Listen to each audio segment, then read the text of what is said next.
இன்றைக்கு ஒரு வசனத்தை நம்ம தியானிக்க போகிறோம். ஆதியாகமம் 26ஆம் அதிகாரத்தில் நீங்கள் 28வது வசனத்தை வாசிக்கும் போது, அதற்கு அவர்கள், நிச்சயமாய் கர்த்தர் உம்மோடே கூட இருக்கிறார் என்று கண்டோம், ஆகையால் எங்களுக்கும் உமக்கும் ஒரு ஆணை ஏற்பாடு உண்டாக வேண்டும் என்று நாங்கள் நிர்ணயம் பண்ணினோம்.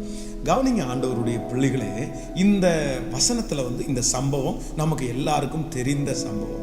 ஈசாக்கினுடைய வாழ்க்கையிலே அவனுடைய பிரயாசத்தினாலே ஏசேக்கு என்கிற ஒரு துறவை தோண்டுகிறான். அவர்கள் தூர்த்து போட்டார்கள். இசித்னா அப்படின்ற இடத்துல போய் ஒரு துறவை தோண்டுகிறான். அதையும் விரோதிகள் தூர்த்து போட்டார்கள். மூன்றாவது ரகபோத் என்கிற இடத்துல கர்த்தர் அவனுக்கு இடம் உண்டாக்கி கர்த்தர் அவனை ஆசீர்வதிக்கிறார். ஆனா இதுல எனக்கு ரொம்ப பிடிச்ச ஒரு வார்த்தை என்னன்னா, அதற்கு அவர்கள், நிச்சயமாய் கர்த்தர் உம்மோடே கூட இருக்கிறார். எனக்கு அதுல பிடிச்சது என்ன, அவர்கள். பொதுவாக நம்முடைய வாழ்க்கையில் ஆண்டவர் நம்ம கூட இருக்கிறத நம்ம நிறைய பேர் அதை அறிஞ்சிருக்கிறோம். உங்களுக்கு தெரியுமான்னு கேட்டால் கண்டிப்பாக தெரியும். ஆண்டவர் உங்க கூட இருக்கிறாரா அப்படின்னு உங்கள்கிட்ட கேட்டால் எல்லாரும் நம்ம சொல்லுவோம், ஆமாம் கண்டிப்பாக ஆண்டவர் என் கூட இருக்கிறாரு.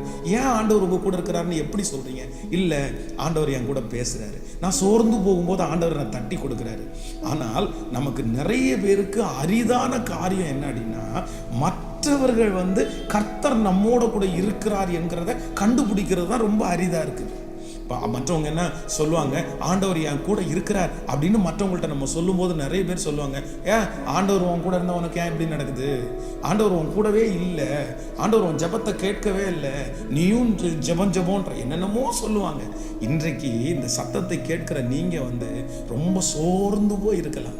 ஆண்டவரே என் கூட நீங்க இருக்கிறீங்கன்னு எனக்கு தெரியும் ஆண்டவரே, ஆனா சுற்றி இருக்கிறவங்க நிறைய பேர் என்ன பார்த்து, உன் ஆண்டவர் உன் கூட இருந்தா ஏன் இப்படி நடக்குதுன்னு கேட்கிறாங்களே அப்படின்னு சோர்ந்து போய் வந்திருக்கிறீங்களா? இந்த ஈசாக்குக்கு கொடுத்த அதே வார்த்தையை தான் ஆண்டவர் இன்றைக்கு உங்களுக்கு கொடுக்கிறார். கர்த்தர் பேசுகிறார், அவர்கள் நிச்சயமாய் ஆண்டவர் உங்க கூட இருக்கிறத நிச்சயமாய் காண்க போகிறார்கள். ஆண்டவர் உங்க கூட இருக்கிறத சுற்றி இருக்கிற நிறைய பேர் அறிய போகிறார்கள். ஆனால் இந்த வசனத்துல அந்த அவர்கள் என்கிறதற்கு இன்னொரு அர்த்தம் இருக்கிறது. அந்த அவர்கள் யார் என்றால், ஈசாக்கை விரோதித்தவர்கள், ஈசாக்கை விரும்பாதவர்கள், ஈசாக்கின் மேல பொறாமைப்பட்டார்கள்.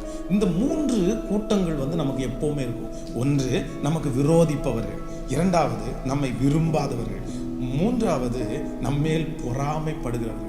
ஒருவேளை உங்களை விரும்பாதவர்கள் நிறைய பேர் இருக்கலாம். உங்கள் வேலை ஸ்தலத்தில், உங்கள் வீட்டில், உங்களை சுற்றி இருக்கிற தெருவில், பாஸ்டர் என்னை யாருமே விரும்பலை பாஸ்டர். இன்னொன்று நீங்கள் சொல்லலாம், எனக்கு நிறைய பேர் விரோதிங்களாக இருக்கிறாங்க, என் வீட்டில் எனக்கு நிறைய சத்ரு, என்னை சுற்றி நிறைய சத்ருக்கள், நான் என்ன செய்வேன்?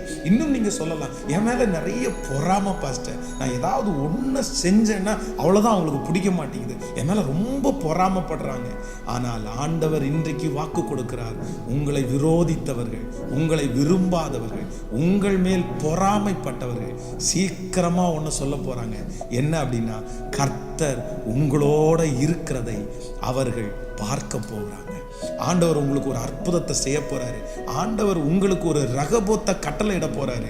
ஆண்டவர் அந்த இடத்தை உங்களுக்கு ஆசீர்வதிச்சு கொடுக்கும்போது நான் நம்புறேன், அவங்க உங்களை பார்த்து சொல்லுவாங்க, இல்லை இல்லை உங்க கூட ஆண்டவர் இருக்கிறத நீங்க மட்டும் இல்லை நாங்களும் பார்த்துட்டோம்னு சொல்லுவாங்க. ஆமேன்னு சொல்லுவோம். இந்த வார்த்தையின்படி ஆண்டவர் உங்களை ஆசீர்வதிப்பாராக. நான் உங்களுக்காக ஜெபிக்கிறேன். அன்பின் பரலோக பிதாவே, உம்முடைய பிள்ளைகளுக்காய் பாரத்தோடு நான் ஜெபிக்கிறேன். இன்றைக்கு கொடுத்த வார்த்தையின்படி கர்த்தர் உன்னோட கூட இருக்கிறார். நிச்சயமாய் கர்த்தர் இருக்கிறார் என்று ஈசாக்கை சுற்றி விரோதித்தவர்கள், விரும்பாதவர்கள், பொறாமைப்பட்டவர்கள் ஆண்டவர் அவன் கூட இருக்கிறத கண்டுபிடிச்சாங்களே அப்பா. இந்த சத்தத்தை கேட்கிற என் பிள்ளைய நீங்க ஆசீர்வதிக்கிறத பார்த்து விரோதிச்சவர்களும், விரும்பாதவர்களும், பொறாமைப்பட்டவர்களும் நீங்க இருக்கிறத கண்டுகொள்ள போகிறதற்காக நன்றி அப்பா. இந்த நாள் திருமண நாளை காண்கிறவர்கள், பிறந்த நாளை காண்கிறவர்களை மனதார ஆசீர்வதிக்கிறேன். கிருபை உங்கள் பிள்ளைகளோடு இருப்பதாக இயேசுவின் மூலம் ஜெபம் எடுக்கிறோம் நல்ல பிதாவே, ஆமென். God bless you. ஆண்டவர் உங்களை ஆசீர்வதிப்பார். இந்த நாள் உங்களுக்கு ரொம்ப சந்தோஷமாய் அமையட்டும். Praise the Lord. Praise the Lord.